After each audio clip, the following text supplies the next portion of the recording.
ามาลีไปอยู่ใส่บ่เห็นฮอดหน้าของเจ้าสรรเสริญพระเจ้าที่นั่นสองเฮาตลองส่วนที่สองเลี้ยวมองบ่เห็นเจ้าเศร้าแล้วบ่หรือว่าเจ้าพ่อสำนีลองคิดให้ดีว่ามีเส้นทางไม่บอกอย่าท้ออย่าถอยอย่าละลอยถอยนี้เด้อหมู่พระเยซูนี่คือ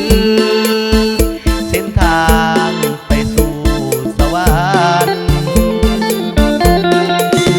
กลับมา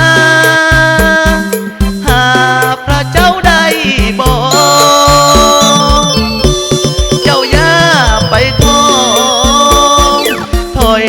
กับคำหมู่เว้า